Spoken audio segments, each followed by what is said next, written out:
السلام علیکم۔ آج میں پڑھنے جا رہی ہوں روح یارم کی آخری قسط۔ آپ کو یہ ناول کیسا لگا آپ کمنٹس میں بتا سکتے ہیں، اور اگر آپ نے میرا چینل اب تک سبسکرائب نہیں کیا تو پلیز میرے چینل کو سبسکرائب کر دیں۔ چلو روح، میں تمہیں باہر لے کے چلتا ہوں۔ تم یقیناً گھر میں رہ کر بور ہو گئی ہوگی۔ چلو ہم تمہیں سیر کروا کے لاتے ہیں، خضر نے کہا۔ خضر روز کی طرح آج بھی اس سے ملنے آیا تھا۔ ڈاکٹر نے کہا ہے کہ وہ اپنی موت کو قبول کر چکی ہے۔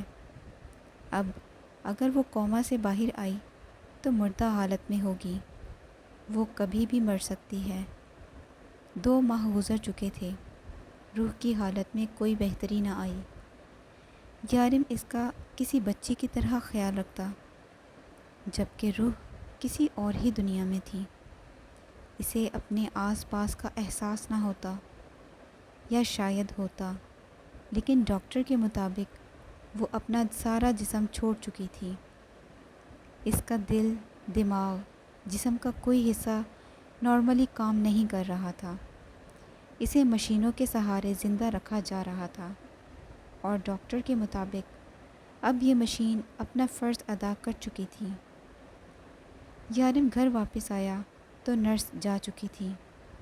اس کے کپڑوں پر خون لگا ہوا تھا۔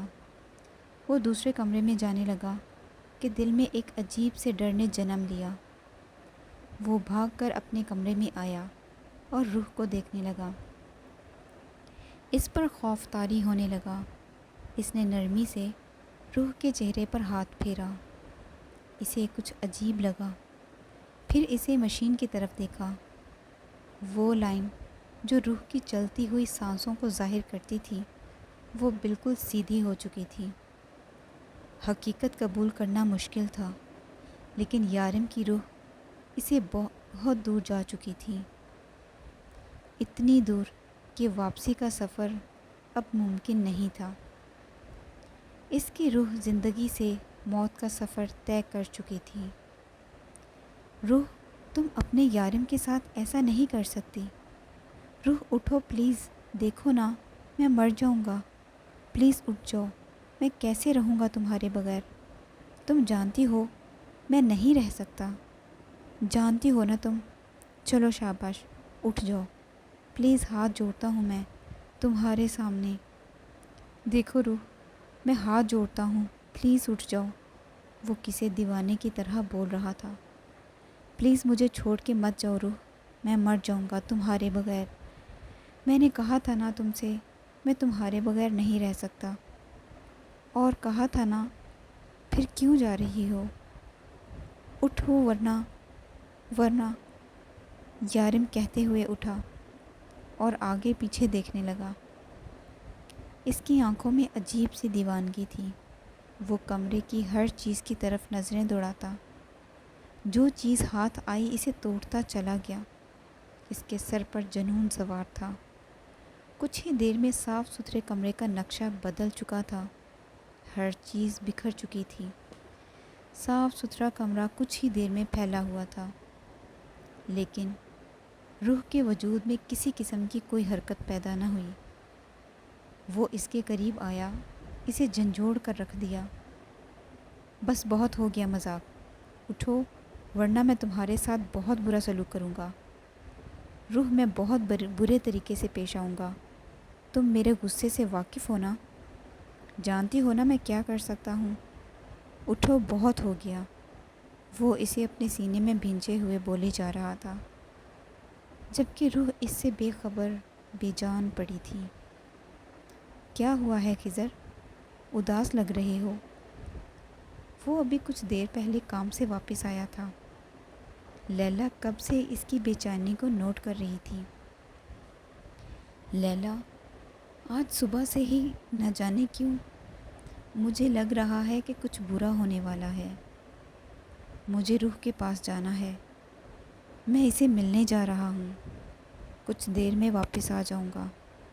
خضر نے اٹھتے ہوئے کہا۔ میں بھی چلتی ہوں، بہت دنوں سے میں مل نہیں سکی روح سے۔ آج میں اور معصومہ جانے کے بارے میں سوچ رہی تھیں، لیکن کام کی وجہ سے نہیں جا سکی۔ لیلا نے کہا، رکو، میں معصومہ کو بھی بولتی ہوں۔ اس نے اپنا فون اٹھاتے ہوئے کہا، لیکن معصومہ تو شارف کے ساتھ ڈنر پر گئی ہے۔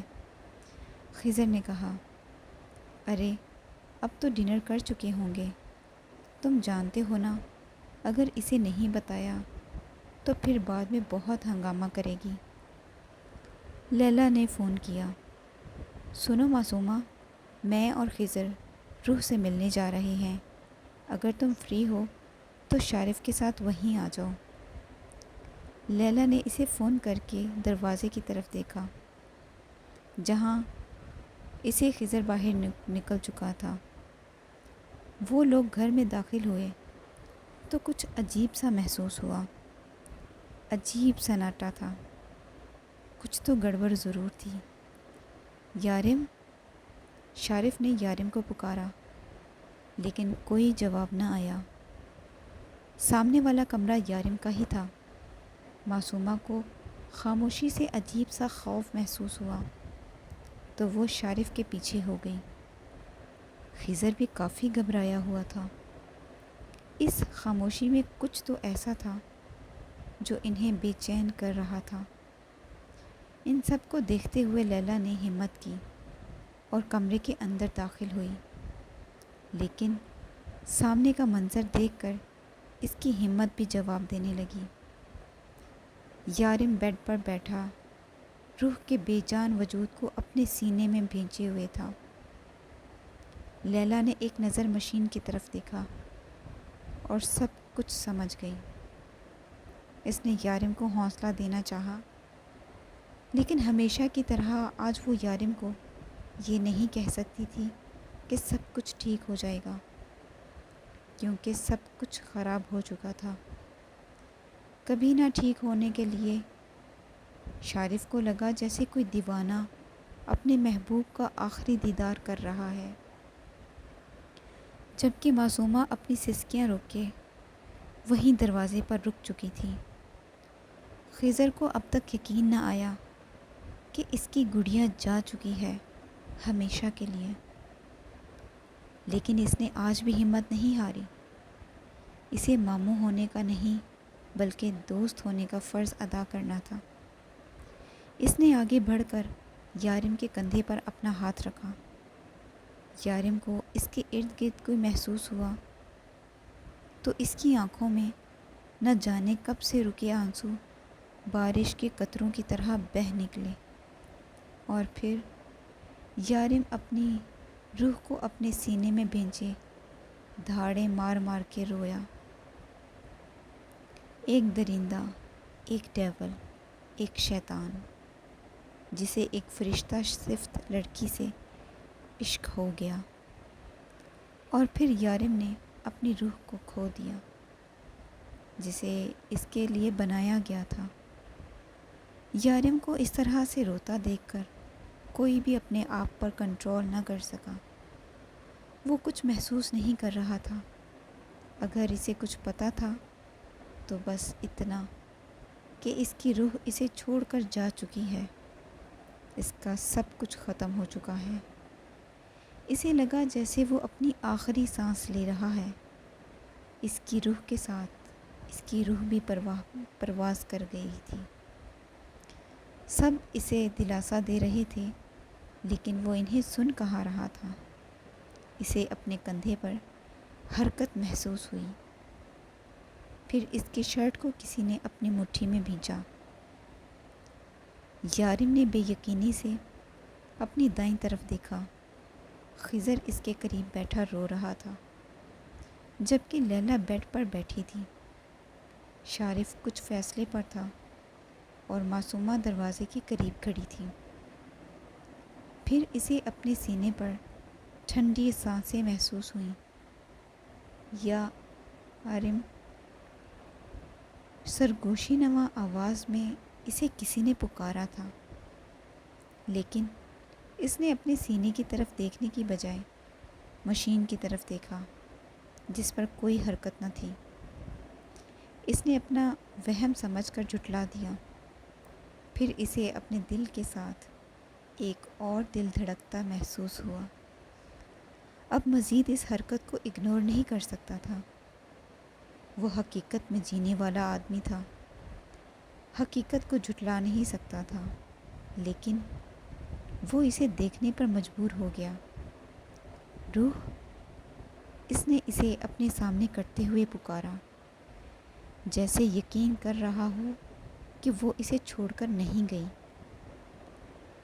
روح کی آنکھیں بند تھیں، لیکن وہ سانس لے رہی تھی۔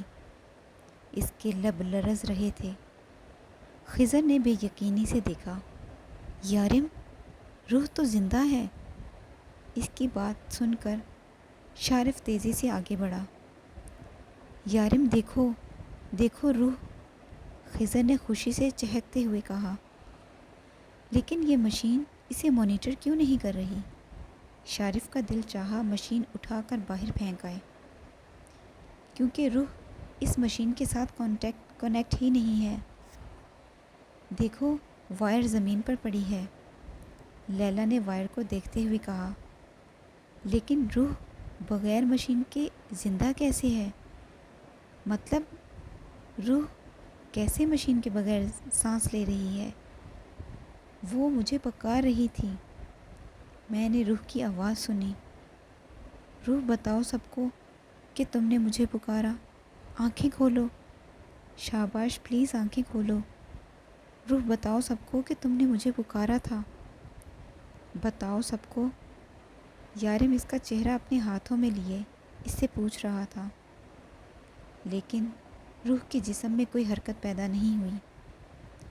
روح بولو پلیز، وہ اسے اپنی باہوں میں لیتے ہوئے یارم نے کہا۔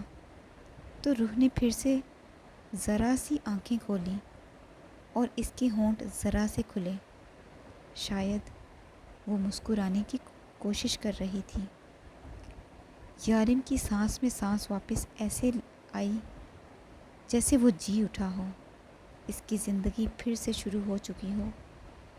اسے لگا جیسے اس کو اس کی سب سے بڑی خوشی مل گئی، اسے اس کی زندگی مل گئی، اسے سب کچھ مل گیا۔ روح نے اسے دیکھتے ہوئے اپنا ہاتھ اٹھانا چاہا، لیکن نہیں اٹھا پائی۔ تو یارم نے فوراً اس کا ہاتھ تھام کر اپنے لبوں سے لگایا۔ آئی love you so much, please مجھے چھوڑ کے مت جانا، پلیز مت جانا، میں مر جاؤں گا۔ آئی لو یو سو مچ۔ کسی کی پرواہ کیے بغیر اس نے اپنے لبوں سے اس کے ماتھے کو چھوا۔ روح پلیز مجھے کبھی چھوڑ کے مت جانا، میں نہیں رہ سکتا تمہارے بغیر، مجھے کچھ نہیں چاہیے تمہارے علاوہ۔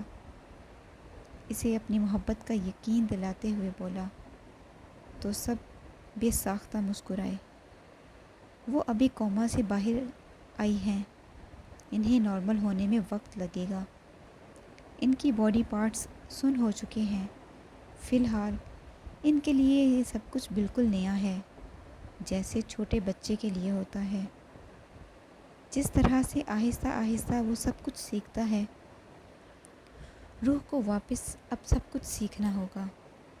کوما سے باہر جانے کا مطلب یہ نہیں ہے کہ کوئی فوراً ہی دوڑنے بھاگنے لگے گی۔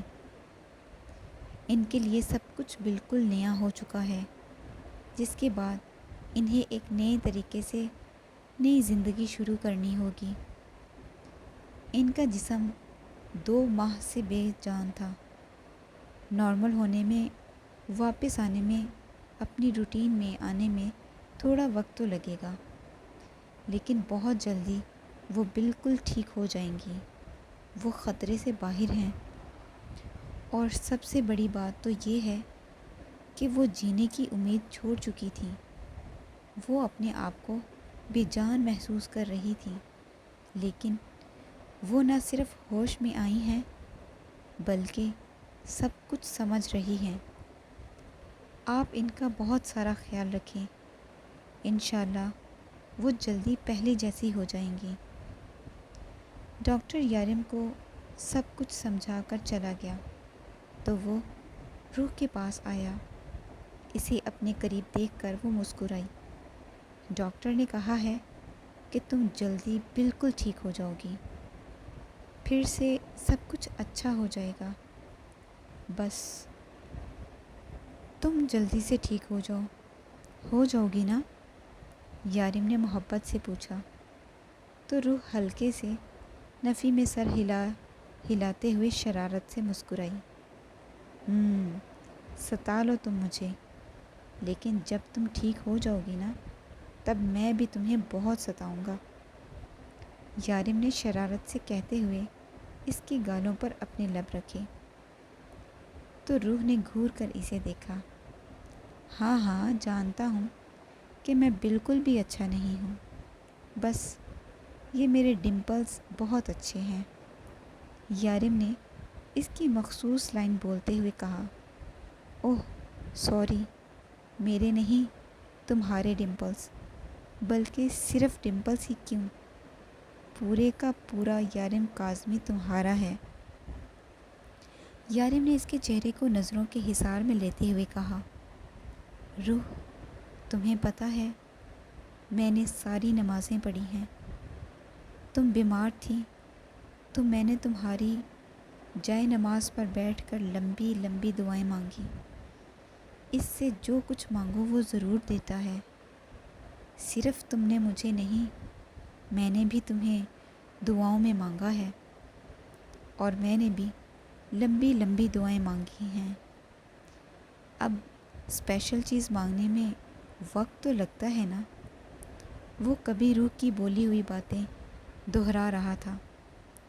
وہ کھل کر مسکرائی جب یارم نے اسے اپنے سینے میں بھینچ لیا۔ 2 ماہ بعد روح کی حالت میں کافی سدھار آ چکا تھا، اب وہ خود سے چلنے پھرنے اور باتیں کرنے لگی تھی۔ ہاں لیکن کچھ سوچتے سوچتے بھول جاتی، کچھ کر رہی ہوتی تو یاد نہ رہتا۔ یارم صبح اسے کچھ بتاتا تو وہ شام تک بھول جاتی، لیکن پھر بھی وہ کافی بہتر ہو چکی تھی۔ تعظیم روزانہ اسے فون کرتی۔ ایک ادمارے انسان کو واپس زندگی کی طرف لانا بہت مشکل ہوتا ہے۔ یارم نے بڑے بھائی کا فرض نبھاتے ہوئے تانیہ اور ماریہ کی شادی اچھی جگہ پر طے کر دی تھی، اور اس نے شارف اور معصومہ کی شادی بھی اسی مہینے کرنے کا فیصلہ کیا۔ اسے یقین تھا اس سے نہ صرف شارف اور معصومہ خوش ہو جائیں گے، بلکہ روح کی بھی صحت پر بہت اچھا اثر پڑے گا، اور ایسا ہی ہوا۔ روح ابھی سے شادی کی تیاریوں میں مصروف ہو چکی تھی۔ اس گھر میں بہت ساری چیزیں یاد آتی تو وہ پوچھنے لگتی۔ یارم نے اسے گھر کے جلنے کے بارے میں کچھ بھی نہیں بتایا تھا، کیونکہ وہ نہیں چاہتا تھا کہ روح کو پرانی کوئی بھی بات یاد آئے۔ وہ چاہتا تھا وہ بھیانک دن کسی خواب کی طرح بھول جائے جو ان کی زندگی میں بہت کچھ بدل چکا تھا، اور اب روح آہستہ آہستہ وہ دن بھولتی جا رہی تھی۔ شارف اور معصومہ کی شادی بہت دھوم دھام سے ہوئی تھی، اور اس بار روح نے زیادہ تو کچھ نہ کیا تھا، لیکن پھر بھی ساری رسموں میں بھرپور حصہ لیا تھا، اور شادی کو کافی انجوائے بھی کیا تھا۔ شارف اور معصومہ کی شادی خضر اور لیلی کی شادی سے بھی زیادہ مزیدار تھی، کیونکہ شارف خود بہت شرارتی تھا۔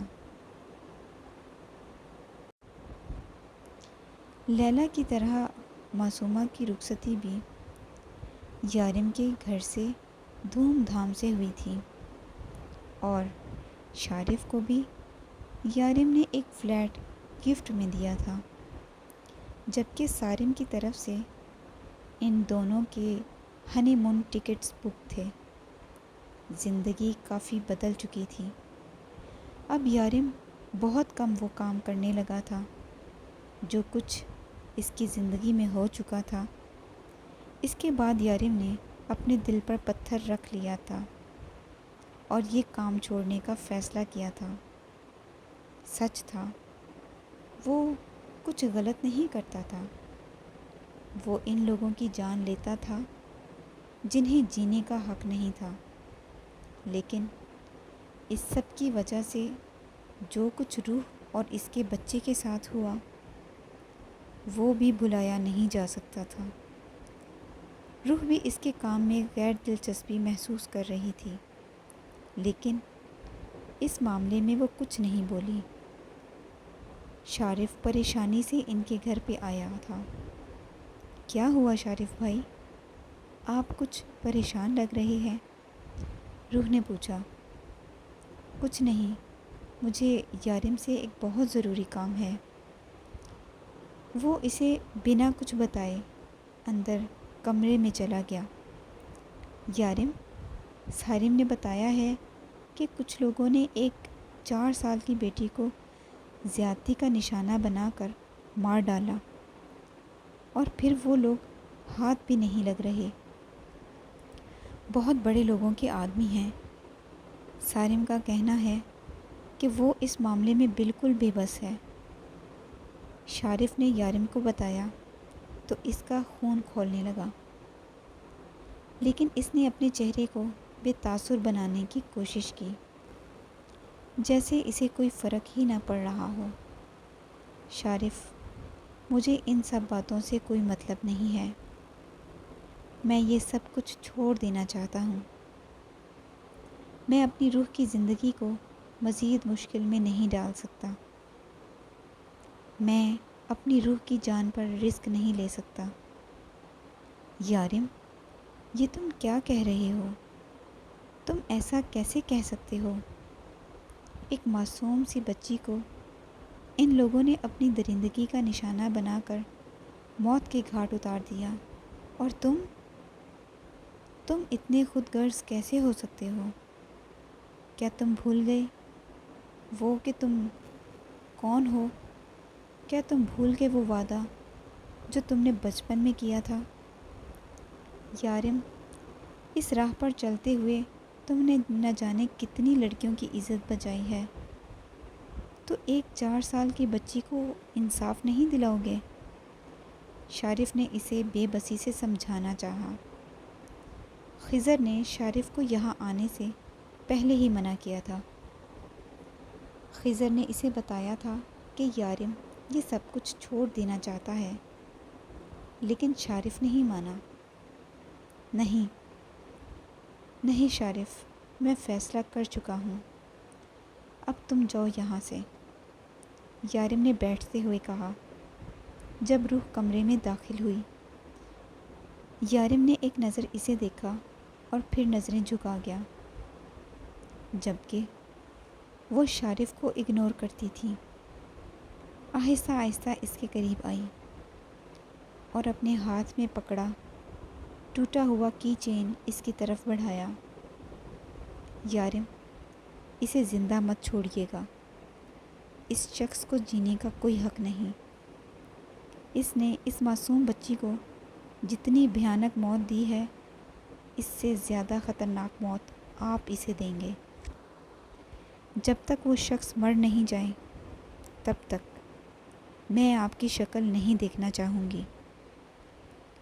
روح چاقو اس کے ہاتھ میں پکڑاتے ہوئے کمرے سے باہر نکل گئی، جبکہ یارم بے یقینی سے اسے باہر جاتا دیکھ رہا تھا۔ یارم نے ایک نظر سامنے کھڑے شارف کی طرف دیکھا۔ کیا اب بھی تم اس بچی کو انصاف نہیں دلواؤ گے؟ یارم، شارف نے پوچھا۔ نہیں شارف، میں اس شخص کے ٹکڑے ٹکڑے کر دوں گا۔ وہ غصے سے دھاڑتے ہوئے باہر نکل گیا، جبکہ شارف نے ایک شکر گزار نظر باہر بیٹھی روح پر ڈالی، جو اسے دیکھ کر مسکرائی تھی۔ روح کو یقین آ چکا تھا کہ یارم کچھ غلط نہیں کر رہا، تو پھر وہ اسے کیوں روکتی؟ بلکہ وہ تو اس محاذ میں یارم کا ساتھ دینا چاہتی تھی۔ 3 سال بعد سارم اپنی زندگی میں بہت خوش تھا۔ وہ یہ بات سمجھ چکا تھا کہ کچھ کام قانون کے دائرے میں رہ کر نہیں کیے جا سکتے۔ ایسے کام سر انجام دینے کے لیے یارم جیسے لوگوں کی ضرورت ہوتی ہے۔ اس لیے اب وہ یارم کو تنگ کرنا چھوڑ کر اپنے باقی فرائض سر انجام دینے لگا تھا، لیکن شارف کو تنگ کرنے کا کوئی موقع وہ اب بھی ہاتھ سے نہیں جانے دیتا تھا۔ خضر، اپنی بیٹیوں کو سنبھالو ورنہ میں ان دونوں کو باہر کوڑے کے ڈبے میں پھینک دینا ہے۔ لیلا نے غصے سے اسے فون کیا۔ اس کی 2 سال کی بیٹیوں نے لیلا کو تنگ کرنے کی قسم کھا رکھی تھی، جبکہ جب سے یہ 2 شہزادیاں پیدا ہوئی تھیں لیلا نے اپنے کام میں کافی کمی کر لی تھی۔ اب وہ صرف ضرورت کے وقت ہی کام کرتی تھی۔ اس نے اپنی ایک بیٹی کا نام عنایت اور دوسری کا نام مہر رکھا تھا۔ نہیں نہیں پلیز، تم دونوں کو باہر مت پھینکنا، میں تھوڑی دیر میں واپس آ جاؤں گا، بس کچھ لوگوں کا دماغ ٹھکانے لگانا ہے۔ خضر نے سمجھاتے ہوئے منت کے ساتھ کی تھی، کہیں وہ سچ میں ہی اس کی شہزادیوں کو باہر نہ پھینک آئے۔ ٹھیک ہے، تمہارے پاس 15 منٹس ہیں، اگر تم ان 15 منٹس میں واپس آ گئی تو میں کچھ نہیں کروں گی، اور اگر تم نے 16واں منٹ لگایا تو اپنی اور اپنی بیٹیوں کی خیر منانا۔ وہ فون بند کر کے باہر آئی، جہاں پر ایک کو اس نے بیڈ کے ساتھ منی ہتھ کڑی میں باندھ کے رکھا تھا تو دوسری کو اس کے کچھ فاصلے پر دیوار کے ساتھ، اور وہ اپنے باپ کی لاڈلیاں اپنے ہاتھ چھڑانے کی ہر ممکن کوشش کر رہی تھی۔ وہ دونوں بہت شرارتی تھیں اور صرف 2 سال کی ہونے کے باوجود لیلا کو تنگ کرنے کا کوئی موقع ہاتھ سے نہ جانے دیتی تھی، جبکہ خضر کے حساب سے لیلا ایک بہت ظالم ماں ثابت ہوئی تھی، جبکہ اس کی بیٹیاں تو معصوم تھیں۔ پریگنینسی کے دوران لیلا نے ہمیشہ یہی کہا کہ اسے بیٹا چاہیے، جبکہ خضر کو بیٹی چاہیے تھی۔ وہ خضر کے کہنے کے مطابق اسی بات کا بدلہ اپنی بیٹیوں سے لے رہی تھی، جبکہ شارف معصومہ اپنے چھوٹے سے معصوم بچے کے ساتھ اپنی زندگی کو حسین بنا رہے تھے۔ مصارف شکل میں بالکل اپنے باپ پر تھا، لیکن اس کی معصومیت بالکل اپنی ماں جیسی تھی۔ کبھی کبھی وہ اتنا معصوم بن جاتا کہ شارف حیران رہ جاتا، اور کبھی کبھی اس کی شرارتیں پورا گھر ہلا کے رکھ دیتی، لیکن اس کے باوجود وہ ان کے گھر کی رونق تھا۔ روح کو بالکل ٹھیک ہوتے کافی وقت لگا تھا، لیکن اس دوران یارم نے شونو سے اچھی خاصی دوستی کر لی تھی۔ وہ اس کے لیے بہت اہم ہو چکا تھا۔ جب سے اس نے روح کو بچایا تھا وہ اسے اور بھی زیادہ اہمیت دینے لگا تھا۔ یارم بہت وقت تک اس کے قریب نہ گیا، اور پھر آہستہ آہستہ ان دونوں میں سب کچھ ٹھیک ہو گیا، اور پھر بہت جلد ہی ایک ننھے سے فرشتے نے ان کی زندگی کو اور بھی جنت بنا دیا۔ یارم اب بھی خون سے بھرے ہوئے کپڑے لے کر گھر آتا، جو اکثر دوسرے کمرے میں اتار دیتا۔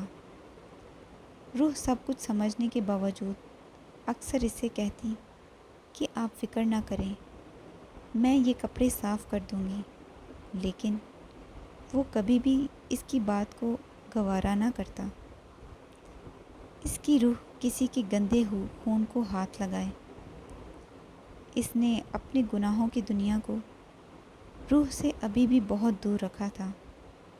وہ سب کچھ جانتی تھی، لیکن پھر بھی یارم اس کے سامنے اس طرح سے ظاہر کرتا جیسے وہ ان سب چیزوں سے انجان ہے۔ روح جلد ہی سمجھ گئی تھی کہ یارم کو اس کا ان سب چیزوں میں انوالو ہونا پسند نہیں، تو روح نے بھی ان باتوں کو اگنور کرنا شروع کر دیا، جبکہ یارم کا سب سے بڑا دشمن اس کا اپنا ہی بیٹا تھا، جو اسے روح کے پاس نہ بھٹکنے دیتا تھا۔ دیکھ رویام، یہ تیری ماں بعد میں میری بیوی پہلے ہے، وہ اپنے 9 ماہ کے بیٹوں کو سمجھاتے ہوئے بولا، جو کہ اسے اپنی ماں کے قریب بیٹھنے بھی نہیں دے رہا تھا۔ وہ کب سے اپنے ننھے ہاتھوں سے اسے مکے مارے جا رہا تھا، جس کا مطلب صاف تھا کہ وہ اپنی ماں کے ساتھ بیڈ پر سوئے گا اور وہ اپنی جگہ کہیں اور ڈھونڈ لے۔ یارم نے اسے کسی بڑے آدمی کی طرح سمجھانا چاہا کہ یہ جتنی تمہاری ماں ہے اتنی میری بیوی ہے، لیکن رویام صاحب سمجھیں تب نہ، اس کے لیے اس کا باپ اس کا سب سے بڑا دشمن تھا، جو اسے بیبی کاٹ میں سلاتا تھا اور خود اس کی ماں کے ساتھ سوتا تھا۔ یارم کیوں میرے معصوم سے بچے کے ساتھ ضد لگا رہے ہیں؟ آپ جا کے سو جائیں نا صوفے پر، جب یہ سو جائے گا تب واپس آ جائیے گا۔ روح نے ہمیشہ کی طرح اپنے معصوم سے بچے کا ساتھ دیا، تو یارم اسے گھور کر اٹھ کر بیڈ پر صوفے پر آ گیا۔ دنیا کے ہر دشمن کا مقابلہ کر سکتا ہوں، لیکن اس 1 فٹ کے دشمن کا کیسے کروں؟ وہ زبردستی رویام کی گال کو چومتا صوفے پر آ کر لیٹ گیا، تو رویام نے بری طرح سے رونا شروع کر دیا، جبکہ روح اسے گھورتی رویام کو چپ کرواتی رہی، جو روتے ہوئے بھی اپنے ڈمپلز کی خوب نمائش کر رہا تھا۔ اس کی آنکھیں یارم کی طرح تھیں، جبکہ یارم نے پہلے دن ہی اسے اپنی روح کے ساتھ سوتا دیکھ کر اسے اپنا دشمن کہا تھا، جو اس کی گود میں آتے ہی بری طرح سے رونے لگا۔ روح اور رویام نے اپنا نام جوڑ کر اس کا نام رویان رکھا تھا، جس نے ان کی زندگی کو حسین بنایا تھا۔